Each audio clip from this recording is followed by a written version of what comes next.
में। अब यहाँ से आगे है आपका ये नेक्स्ट क्वेश्चन पेपर है, ये आपका लेवल 2 का है। तो इसमें किस प्रकार के क्वेश्चन बने हैं वो भी देख लेते हैं, क्योंकि हम पहले साइको इसके ख़त्म कर लेते हैं, साइको के जितने भी क्वेश्चन हैं। हालांकि देखते हैं पहला क्वेश्चन क्या है।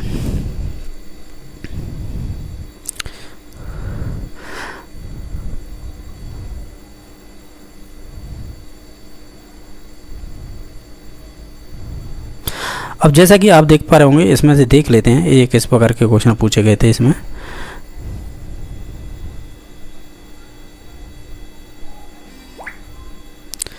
इसमें से जो आपका पहला क्वेश्चन है आपको स्क्रीन पर दिखाई दे रहा होगा, इसमें पूछा है शिक्षा मनोविज्ञान में किस स्तर के मापन का न्यूनतम प्रयोग किया गया है, या न्यूनतम प्रयोग किया जाता है किसमें, शिक्षा मनोविज्ञान में मापने के रूप में।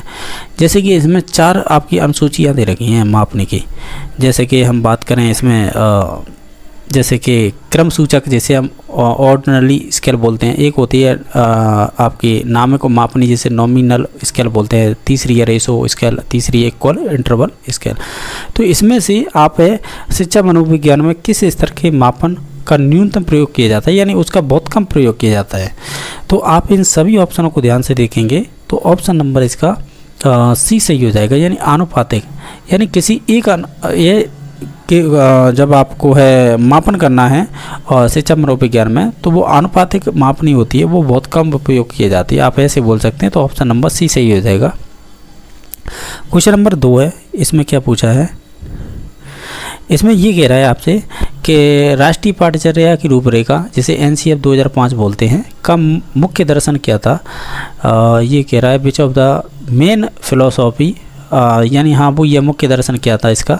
तो हम कहेंगे बिना बोझ की शिक्षा थी, इसका मतलब तो यही था, जो आपकी लर्निंग है विदाउट बर्डन होनी चाहिए, बिना बोझ की शिक्षा। ठीक है, तो इस प्रकार इसका ऑप्शन नंबर बी सही हो जाएगा। नेक्स्ट क्वेश्चन नंबर है कि जो आपका RT एक्ट 2009 है, जिसे आप शिक्षा का अधिकार 2009 बोलते हैं, कौन सा कथन इसके बारे में गलत है वो चूज करना है। तो आप एक एक ऑप्शन पढ़ेंगे, तो निश्चित तौर से हम पढ़ के देख लेते हैं ये कहना क्या चाह रहा है। ये कह रहा है कि 6 से 14 वर्ष के प्रति बालक को निःशुल्क अनिवार्य शिक्षा देनी चाहिए, ये बात सही है। विद्यालय प्रबंधन समिति का प्रावधान होना चाहिए, जिसे हम बोलते हैं SMC होती है निश्चित तौर से। ये आपके स्कूल में 1 to 8 जब आप है 1 to 8 की बात करते हैं तो इसे प्रारंभिक शिक्षा बोलते हैं। तो निश्चित तौर से इसमें SMC होती है, ये दोनों कथन तो सही है। प्राथमिक शिक्षा के लिए एक राष्ट्रीय आयोग का गठन करना चाहिए, ये भी बात सही है। अध्यापक के लिए प्रति सप्ताह है आपके 60 घंटे का कार्य होना चाहिए, 60 नहीं होने चाहिए, 45 घंटे होने चाहिए, उसमें भी आपकी तैयारी का समय इसमें इंक्लूड रहता है। तो ऑप्शन नंबर इसका डी गलत है, बाकी सभी सही थे। क्वेश्चन नंबर आपका 4 है, ये कह रहा है कि शिक्षा में क्रियात्मक अनुसंधान के विकास में योगदान किन का नहीं रहा है। निश्चित तौर से ये अच्छा क्वेश्चन था। तो इसमें आपको देखो इसमें एक्शन रिसर्च में किसके विकास में, यानी जो एक्शन रिसर्च है इसके विकास में किसका योगदान नहीं था। कट लेविन यानी कोट लेविन का था। BR बकिंगम बोलते हैं, ये इसका भी था। स्टीफन M कोवे इसका भी था, लेकिन स्टीफन M कोवे है, यानी स्टीफन नहीं है। ये कौन है आपके और कोवे दे रखा है यार, यहाँ पे गलती कर रखी है, ये कोरे है और ये कोवे है। तो नीचे तौर से कोवे नाम का कोई नहीं था, स्टीफन M कोरे बोलते हैं, या इसे ही हम स्टीफन भी बोल देते हैं। ठीक है, स्टीफन M कोरे, ठीक है, ये भी ध्यान रखना है। तो इसका ऑप्शन नंबर फिर सी सही हो जाएगा। ठीक है, हमें गलत बताना था तो ऑप्शन नंबर सी सही हो जाएगा। बाकी कट लेविन, BR बकिंगम और आपकी स्टीफन M कोरे ये संबंधित हैं। बाकी आपके ये कोवे है ये नहीं संबंधित होंगे, कोरे संबंधित होंगे। ये अच्छा क्वेश्चन पूछा था कन्फ्यूजन करने के लिए। नेक्स्ट क्वेश्चन नंबर है, इसमें पूछा है किसी परिप्रेक्ष्य के अनुसार बाल विकास शरीर के अंदर एक विशिष्ट या तथा पूर्व व्यवस्थित प्रणाली को दर्शाता है। ठीक है, तो ये किससे संबंधित है, यानी आपका जो परसेप्टिव होता है, आप जो प्रत्यक्षीकरण के द्वारा देख पाते हैं। ये कह रहा है child development reflect a specific and the pre arranged scheme with in the body. तो ये संबंधित होती है आपके कह सकते हैं जैव की एक तरह से बायोलॉजिकल हो जाएगी ये चीज़, यानी किसी परिप्रेक्ष्य के अनुसार बाल विकास शरीर के अंदर एक विशिष्ट और पूर्व व्यवस्थित प्रणाली को दर्शाता है, तो वो निश्चित तौर से ये बायोलॉजिकल हो जाएगी। यानी कोई भी चीज़ है बायोलॉजिकल, बहुत सारी चीज़ें होती है हमारे शरीर के अंदर, तो निश्चित तौर से उसकी बात कर रहा है ये।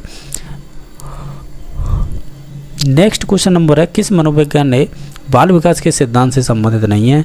जीन पियाजे हैं और अल्बर्ट बांडुरा हैं, लेव वाइगोस्की हैं, लेकिन अब्राहम मैस्लो है ना, ये व्यक्तित्व चैप्टर पढ़ेंगे ना, उससे संबंधित हैं। ठीक है, तो इसका ऑप्शन नंबर बी सही हो जाएगा। हालांकि हमें इसके स्टेप वगैरह भी पढ़ेंगे जब आएगा, जब सिद्धांत इसका और भी क्वेश्चन आएंगे स्टेप को लेकर, तो निश्चित तौर से हम बताएंगे इसमें। नेक्स्ट है कि आनुवांशिकता की भूमिका के अध्ययन के लिए कौन सी विधि वैध नहीं है? किसके लिए? आनुवांशिकता के लिए। तो इसमें देखो, जुड़वा बच्चे का अध्ययन करना निश्चित तौर से हो सकता है। अभिभावक और बालक के विश्लेषण यानी पेरेंट और चाइल्ड एनालिसिस, ये भी हो सकता है। दत्तक ग्रहण अध्यापन, जो आप एडॉप्शन स्टडी करते हैं, वो भी इसी के अंतर्गत आ जाएगी। ठीक है, और ये भी आ जाएगी। बाकी ये समवयस्क समूह का अध्ययन करना, ये कोई ज़रूरी नहीं है कि वो आपके आनुवांशिकी से संबंधित हों। ठीक है, ये तो कोई भी हो सकता है। समवयस्क समूह का मतलब तो ये पीयर ग्रुप है, एक ही क्लास के एक ही उम्र के बच्चे होते हैं मोस्टली, तो वो पीयर ग्रुप में ही आ जाते हैं। ठीक है, तो इसका ऑप्शन नंबर डी सही हो जाएगा। क्वेश्चन नंबर नेक्स्ट है कि एक व्यक्ति की दिखाई देने वाली देख और तथा मनोवैज्ञानिक विशेषताओं को फिल इन द ब्लैंक्स द्वारा परिभाषित किया जा सकता है। देखो, एक तो होता है जीनोटाइप, एक होता है फिनोटाइप। जीनोटाइप तो हमारे शरीर के अंदर होने वाली जो भी गतिविधि है उनसे संबंधित होता है। आपने जो वो पढ़ा होगा, ग्रेग जॉन मेंडल थे, जो आनुवांशिकता के पिता कहलाते हैं, तो उन्होंने मटर के पौधे में प्रयोग किए होंगे। तो वहाँ पे आप पढ़ते होंगे, 10th तक तो पढ़ते ही हैं सभी, कि जैसे कि F1 पीढ़ी यानी फर्स्ट जनरेशन में क्या अनुपात रहा था जीनोटाइप का या फिनोटाइप का, ये शब्द हैं उन्हीं से आई हैं, ये आनुवांशिकता से टर्म। तो हमें पूछा है कि व्यक्ति की दिखाई देने वाली देख और मनोवैज्ञानिक विशेषताओं को, यानी देख का मतलब जिसे आप देख सकते हैं ना, वो होता है आपका फिनोटाइप। ठीक है, और जिसे आप देख नहीं सकते वो होता है आपका जीनोटाइप।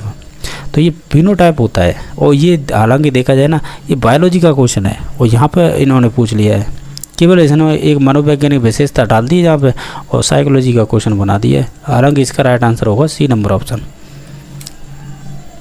क्वेश्चन नंबर नेक्स्ट है, हेनरी ए मुरे और क्रिस्टियाना डी मॉर्गन द्वारा कौन सा परिचय निर्मित किया गया था?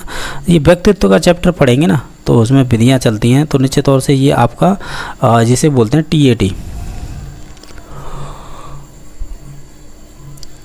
इंग्लिश में बोलते हैं थेमेटिक एप्रेसेप्शन टेस्ट बोलते हैं, ये इसे हिंदी में कहते हैं कथानक संप्रत्यक्षण परीक्षण कहते हैं। ऑप्शन नंबर इसका सी सही हो जाएगा।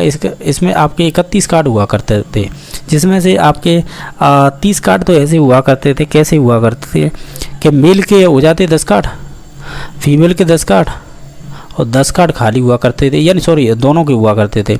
इस प्रकार ये 30 कार्ड और एक कार्ड पर आपकी कहानी लिखवाई जाती, इस प्रकार 31 कार्ड होते थे। और ये दोनों ही आपके स्टीफन एम मुरे और आपकी क्रिस्टियाना डी मॉर्गन, ये दोनों के द्वारा दिया गया। तो ऑप्शन नंबर सी सही हो जाएगा।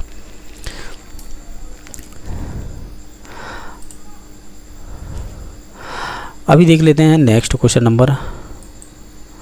इसमें नेक्स्ट क्वेश्चन नंबर है 10वां, एक बालक की वृद्धि से कौन सा कारक संबंधित नहीं है?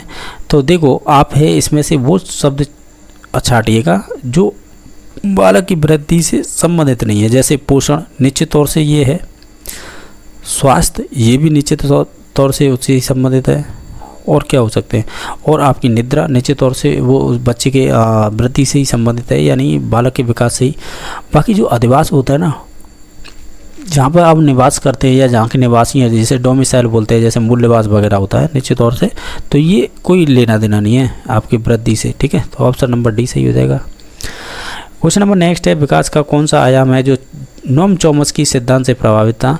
तो वो उनका एक ही सिद्धांत चलता है, भाषा विकास है। तो वो कहते हैं कि जहाँ बच्चा है यानी LED लेकर पैदा होता है, यानी लैंग्वेज एक्विजिशन डिवाइस, यानी बच्चा है भाषा भी अपने आप सीख जाएगा समाज के अंदर, उसकी ग्रामर भी सीख जाएगा। तो इससे संबंधित ये भाषाओं की बात करते हैं चॉम्स्की।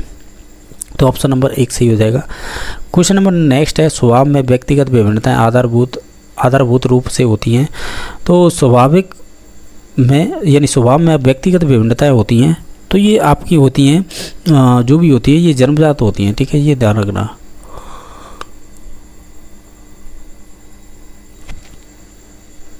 ठीक है, ये अच्छा क्वेश्चन है कि स्वभाव में भी जो व्यक्तिगत विभिन्नता आधारभूत रूप में होती हैं तो वो निश्चित तौर से जन्मजात होती हैं, यानी इसमें टेम्परामेंट दे रखा है, बेसिकली ये होती हैं ये इनेट होती हैं यानी जन्मजात होती हैं। क्वेश्चन नंबर नेक्स्ट है, किसने व्यक्तित्व के किसी भी सिद्धांत को प्रतिपादित नहीं किया है? तो देखो आप है इनमें से देखिए, ऑलपोर्ट ने तो किया है, ये गॉर्डन आपका दे रखा है, इसने किया है। रेमंड केटल ने भी किया, तरल और ठोस में बांटा था। सिगमंड फ्रायड ने भी बात की है, लेकिन बीएफ स्किनर ने किसी भी प्रकार की बात नहीं की। इन्होंने तो आपके पुनर्वनन, ऑपरेंट कंडीशन थ्योरी, उसमें आने वाली टर्म वो यूज़ की है। तो ऑप्शन नंबर पर इसका ए सही हो जाएगा। ठीक है, इन्होंने बात कोई नहीं की है। क्वेश्चन नंबर नेक्स्ट है कि मानसिक विमंदित पद को किस पद के साथ प्रतिस्थापित किया जा सकता है? यानी आप तो ये बताइए, मानसिक विमंदित, इसे रिटायर्डेशन बोलते हैं। ऐसा कौन सा शब्द है जो इसे संतुलित करेगा? यानी आप है इसे हटा देंगे और शब्द को रख देंगे तो वही बात हो जाएगी। ये है कहने का मतलब इसका। आप है इन सभी ऑप्शनों को ध्यान से देखेंगे तो हम कहेंगे बौद्धिक अयोग्यता है ना, ये शब्द यूज किया जाता है, इसे बोलते हैं इंटेलेक्चुअल डिसेबिलिटी, इसे ही बोलते हैं मानसिक विमंदिता। तो ऑप्शन नंबर ए सही हो जाएगा। क्वेश्चन नंबर 15 व्यक्तित्व की सैद्धांतिक अवधारणा के लिए निम्न में से कौन सा कथन सत्य नहीं है? यानी व्यक्तित्व की जो सैद्धांतिक अवधारणा है ना, यानी जो कॉन्सेप्ट दे रखा है उससे संबंध नहीं है।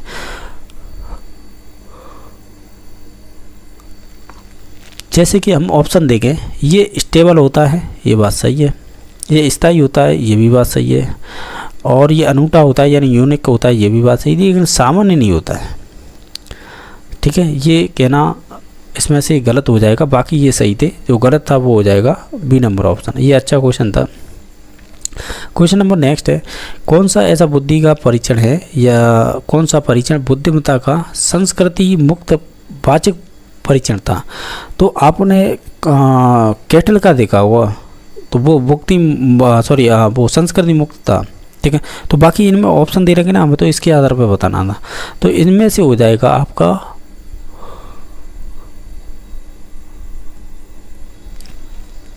तो इसमें से हो जाएगा जो स्टैंडर्ड प्रोग्रेसिव मैट्रिसेज परीक्षण था, या मैट्रिक्स बोलते हैं इसे ही।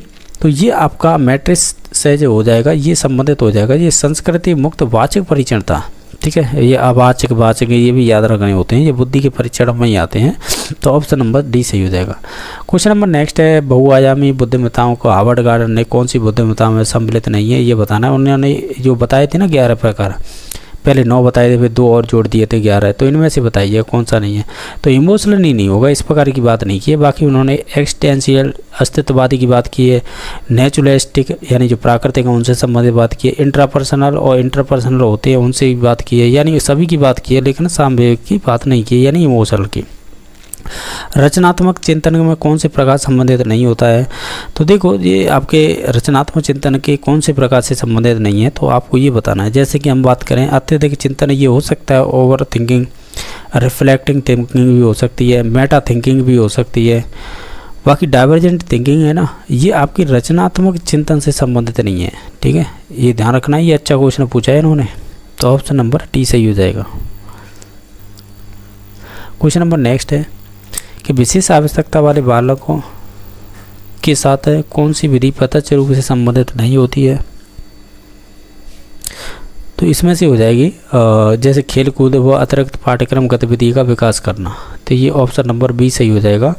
इसमें हमें यही पूछा था कि विशेष आवश्यकता वाले बालकों के साथ कौन सी विधि है जो प्रत्यक्ष रूप से संबंधित नहीं है, क्योंकि खेल कूद है जो विशेष आवश्यकता वाले वो किसी भी प्रकार के बालक हो सकते हैं, जिन्हें दिखाई नहीं अच्छी प्रकार से दे रहा हो, या कोई डिसेबिलिटी हो, या कोई विकलांगता हो, तो निश्चित तौर से हम कह सकते हैं वो खेलकूद और अतिरिक्त पाठ्यक्रम की जो भी गतिविधि है उनका विकास ये आपके संबंधित नहीं होंगी विशेष आवश्यकता वाले बच्चों से। बाकी है पाठ्यक्रमों का विभिन्नीकरण ये हो सकता है, भिन्न शिक्षण शैलियाँ हो सकती हैं, विशेष गतिविधियों के लिए प्रशिक्षण हो सकता है, लेकिन बी नंबर नहीं होगा। पढ़ने से संबंधित अधिगम अक्षमता को कहेंगे, पढ़ने से संबंधित डिसलेक्सिया होती है, तो ऑप्शन नंबर बी सही हो जाएगा। न्यूनतम आधारित सुविधाओं से वंचित बालकों को निम्न में वर्गीकृत किया जा सकता है, तो हम उन्हें अलावान्वित बालक बोलते हैं, तो हम कहेंगे उनके लिए डिसएडवांटेज चिल्ड्रन, इनके लिए टर्म यूज की जाती है आपकी साइकोलॉजी में, प्रतिकूल परिस्थिति ग्रस्त बालक। ठीक है, तो ऑप्शन नंबर सी सही हो जाएगा। कौन सा को समायोजन का व्यवहारगत लक्षण है? जैसे कि इसमें से अच्छा क्वेश्चन था ये वाला। देखो इसमें क्या पूछा है कि कुछ समायोजन का व्यवहारगत लक्षण क्या होगा, वो आपकी होगी अग्रेशन, आक्रामकता। बाकी असुरक्षा नहीं होगी, चिंता नहीं होगी, उदासीनता भी नहीं होगी। ठीक है, तो ऑप्शन नंबर ए सही हो जाएगा।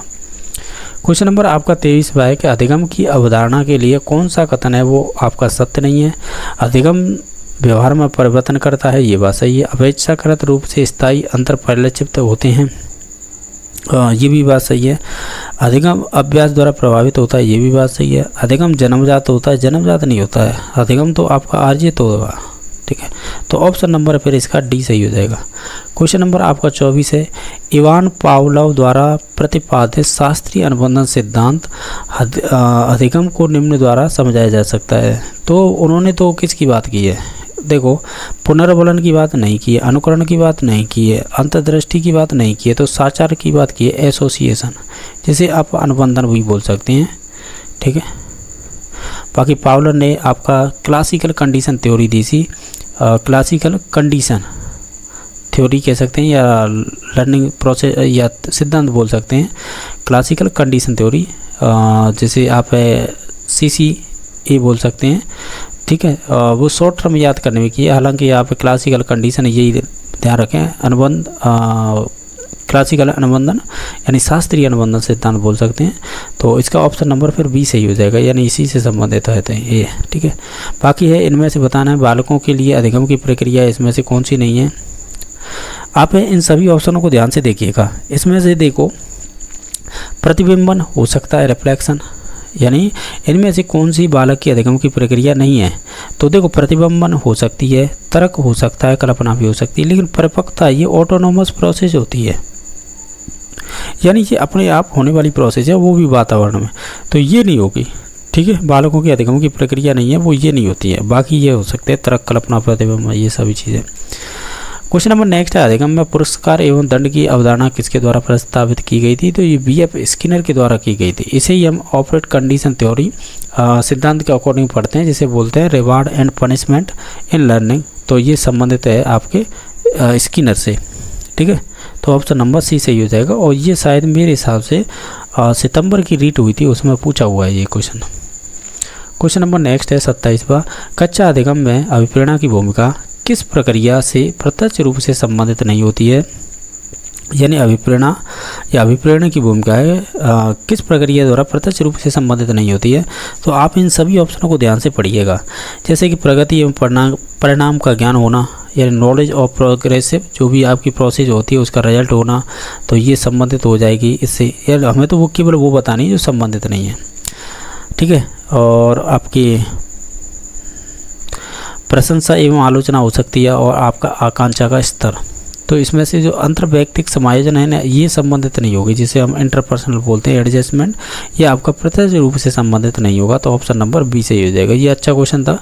नेक्स्ट क्वेश्चन नंबर, शिक्षा में अवधारणा मानचित्र द्वारा सुझावित किया गया है, ये किसके द्वारा, यानी जिसे इंग्लिश में बोलते हैं कॉन्सेप्ट मैपिंग है, ये किसके द्वारा एजुकेशन में जो आपका इंट्रोड्यूस किया गया है, किसके द्वारा। तो ये संबंधित हो जाएंगे आपके जोसेफ डी नोवाक।